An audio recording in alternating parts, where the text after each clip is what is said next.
Hey guys, কোনে কোনে HS ৰিজাল্টৰ অপেক্ষা কৰি আছে এইকেইটাৰ এতিয়ালৈকে একো অফিচিয়েল নটিচ অহা নাই।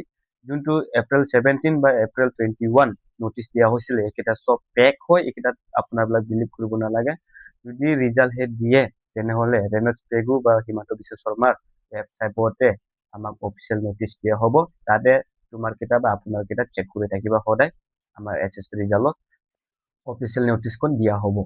এক্সাইটিং হৈ আছো গাইজ ৰিজাল্টখন চাবলৈ কেতিয়া আহিব কিন্তু এতিয়ালৈকে একো অফিচিয়েল নটিচ দিয়া হোৱা নাই। এই জাতা মাতা ইউটিউবত বা ছ'চিয়েল মিডিয়াত ফেচবুক ইনষ্টাগ্ৰাম চাই কিনে বিলিভ কৰিব নালাগে। চবে পাগল পাগলিনী হৈ আছে একদম ইউটিউবত চাই কিনে অহাকালি হ'ব নেক্সট ডে হ'ব এইবিলাক চব ফেক হয় গাইজ, ফেক হয় বিলিভ কৰিব নালাগে আপোনাৰ কেইটা। বা আমাৰ এডুকেশ্যন মিনিষ্টাৰে যদি ডিক্লেয়াৰ কৰে তো আমাৰ গুগলতো পাই যাব, ক্ৰমতো পাই যাব, আমাৰ চাৰ্চ কৰি চালে হৈ যাব। মইতো সদায় ইউটিউবত নাচাওঁ, মই ডাইৰেক্ট গুগলত মই চেক কৰি থাকোঁ কেতিয়া ডিক্লেয়াৰ কৰিব কেতিয়া হ'ব এইকেইটা মই চেক কৰি থাকোঁ কিমান ডেটত। তোমাৰ কেইটাও তেনেকুৱা কৰিবি, ইউটিউবত নাচাবা। ইউটিউবত চব গোটাই ভিডিঅ' কেইটা ফেক বুলি বনাই ডাইৰেক্ট গুগলত চাৰ্চ মাৰিব, ক্ৰমত চাৰ্চ মাৰিব, আৰামত পাই যাব। যদিহে দিছে তেনেহ'লে গুগলত ক্ৰমতে পাই যাব আপোনাৰ। কি হ'ব নাজানো, মোৰ পাছটো হ'ম হ'লেও পাৰ্চেণ্টেজ মানে বহুতকৈ লাগিছিলে, পাৰ্চেণ্টেজটো মানে কিমান আহিব চাম আগত।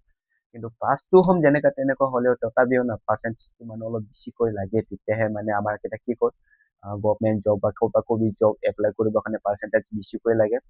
মই আগত পাৰ্চেণ্টেজৰ একো মেটাৰ নাছিলোঁ, এতিয়া হাই ক্লাছ অহাৰ পাছত মই বহুত পস্তাই আছোঁ। পাৰ্চেণ্টেজৰ কিমান বিলো হয় মই এতিয়া গম পাই আছোঁ, কিন্তু আগত মই তেনেকুৱা ভাবা নাছিলে। এনি জবতো পাৰ্চেণ্টেজটো বেছিকৈ লাগে, তো এইটো কাৰণে পাৰ্চেণ্টেজ ইজ ভেৰি ইম্পৰ্টেণ্ট। বাট চাই ল'ম কি হয় ৰিজাল্টত কিমানকৈ আহে। যদি বেছিকৈও আহে কমকৈও আহে মই দেখাই দিম আপোনাৰবিলাকক। আপোনাৰ কেইটা চাই থাকিবা মোৰ ভিডিঅ'খন আগলৈ।